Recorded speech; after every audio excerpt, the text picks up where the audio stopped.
I was shopping and I found a book that is called The Whatifs. And so I am going to come to you today as Mother Goose. I bring my friend Feathers, and I'm going to read a new book. It's called The Whatifs.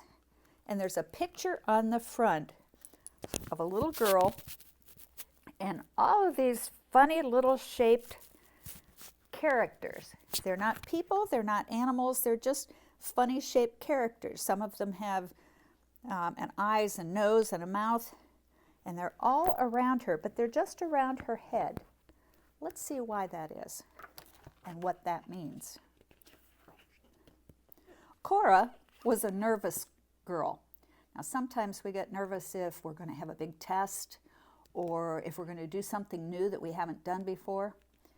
And so that's what nervous means. And Cora was a nervous girl, always jumpy, always on edge, always wondering if something bad was going to happen.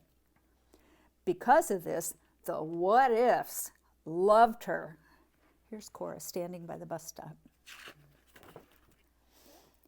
Heavy, lumpy, and grumpy, the Whatifs are everywhere in bright rooms and dark corners. They slink in from unknown places and swiftly attach themselves to people when they least expect it.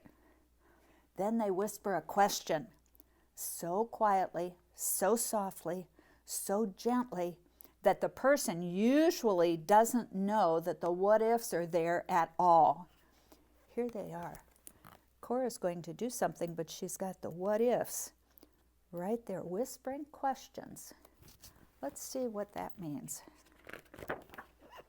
From the moment the sun first peeks through her window in the morning to the time that she pulls a warm quilt over her head at night, Cora's Whatifs followed her every move. Here she is eating breakfast and thinking, well, what if my dog runs away? And she's on the bus. What if I forget my homework? She's looking out the window. What if the sun stops shining? She's doing a project. What if my crayon breaks? She's worried about all those things, isn't she? Many people think about their what ifs for a moment or two, but then they brush them off. Cora, though, couldn't do that. It didn't matter what the what ifs questions were, if they were silly or frightening, likely or impossible, she still had the questions. As soon as Cora thought about them, the what-ifs grabbed hold of her. And here she is, everybody's in line. And here's Cora. And you can see that she's nervous. She's shaking, isn't she? And here are the what-ifs. It looks like she wants to play basketball, but the what-ifs aren't letting her do that. One week, Cora had more what-ifs than usual. Her piano recital was just days away. Even though she had practiced and perfected her song, the what-ifs started creeping in. What if my fingers shake? Cora questioned on Monday. What if I make a mistake? Cora wondered on Tuesday. What if nobody comes? She thought on Wednesday. What if too many people come? She worried on Thursday. She's worrying about all these things. Let's see what happens. By the day of her recital, the weight of the what-ifs felt unbearable. Cora stood backstage, anxiously waiting her turn to perform. The longer she waited, the more what-ifs appeared, each one grabbing hold and weighing her down more than the last. Remember, these what-ifs are imaginary. They aren't real. It's just what she's thinking. But look at all the what-ifs that are going through her mind and worrying her.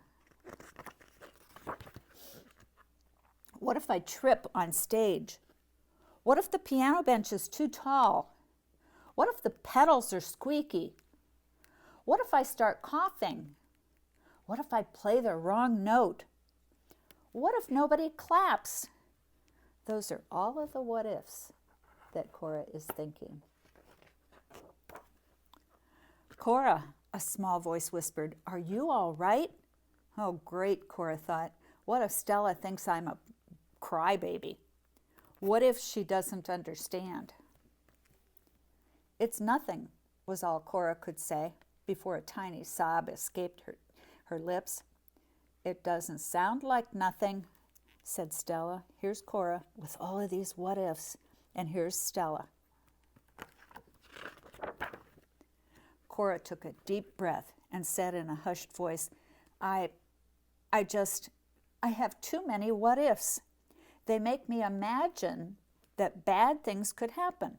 Like, what if I mess up? Or what if I sneeze during my song?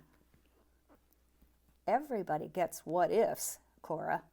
Just a minute ago, I asked myself, what if Cora's sad and I can help her?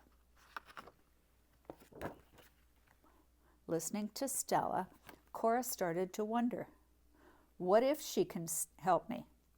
What if I could trust her? I wish mine were like that. My what ifs are bad.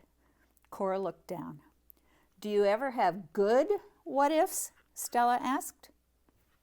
I didn't know that there were good what ifs, Cora whispered. Of course there are, Stella said. Like, what if there's chocolate cake after our recital? Or what if I play better than ever? Cora chimed in. Cora suddenly felt her what ifs begin to change. The heavy, lumpy, grumpy what ifs slowly snuck away, while the new ones arrived in their places. And look at all the new what ifs. Those are all positive what ifs for positive thoughts. Just then the teacher announced it was Cora's turn. Cora walked out to the piano without tripping. The bench was just the right height. Her hands quivered as they hovered over the keys. But then she sat down and she began to play. And the grim what-ifs slowly continued to disappear until... Clunk! Uh-oh, she hit the wrong note. Oh no, what if everybody laughs at me?